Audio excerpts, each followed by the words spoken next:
नमस्कार जय जगन्नाथ सांग माने आज मु आम महाप्रभुंकर प्रिय छेनापोड़ बनैकी आपण मानकु देखेबी। मु छेनापोड़ बनैबा पाई 2 लीटर क्षीर रे छेना नेची। सेथिरे मु सुजी 3 चामच आउ चीनी आपण को पसंद मुताबक मिसई पारिबे। जदि बेसी मीठा खाइबे बेसी टिके मिसईबे चीनी, नहले टिके कम चीनी भी देई पारिबे। आउ सेथिरे गुजराती टिके गुंड करिकी पकई देछि। तापरे ताकू टिके मिसई दउछि जा फଳରେ कि चीनी टिके मिसी जिवो आउ सुजीटा भी टिके नरम हे जिवो ता सहित मिसी कि छेना सहित। तापरे आमे कोन करिबा ताकू किछि समय पई ढांकी की रखि दबा। 10 to 15 मिनिट्स पई ढांकी की एम्ति हमें रखि दबा। तापरे सेथि या करिबा द्वारा माने किछि हमको चीनीटा भी मिसी जाइथिबो आउ सुजीटा भी पानी सक कर नहीं थिबो। तापरे आमे कोन करिबा ढाकुणीटा को बाहर करिकी सुजीटा को भल भाबरे हाथ रे मिसई दबा।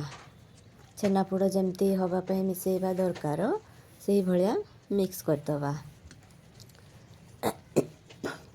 देखंतु मु जेमती मिसौची सेमती अल्प अल्प अल्प अल्प नेकी ताकू भल भाबरे मिसई देबे। अति पूरा रसगुल्ला टाइप रे मिसईबार हमको नाही, पूरा जेमती पूरा सॉफ्ट कला भलिया।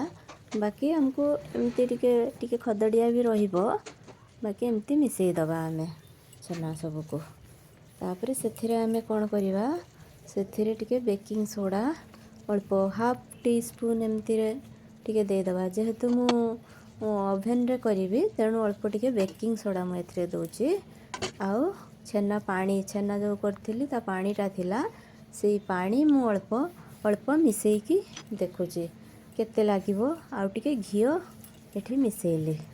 घियो पकेया द्वारा ता बास्नाटा भी भल आसे आ छेनापोड़टा भी सॉफ्ट आसीबो। एठी जेहेतु माइक्रोवेव रे करिबी तेणु मो पाखरे काचो बाउलटा थिला सेथिरे मु टिके तेल लगेई देली। तापरे राप पेपर थिला ताकू चारिआडे साइड रे सब साइड रे मु दे दोची। सेटा भल भाबरे दे देकी सेथिरे जो बैटरटा करी रखिची ताकू आमे चारिआडे भल से रखी दबा।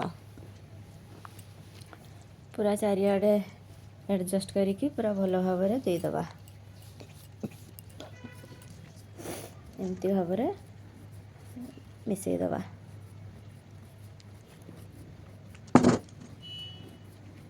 तापरे कोन करिबा माइक्रोवेव को मु एठी प्री हीट करी रखिची 10 मिनिट्स पय प्री हीट करिकी रखिथिले।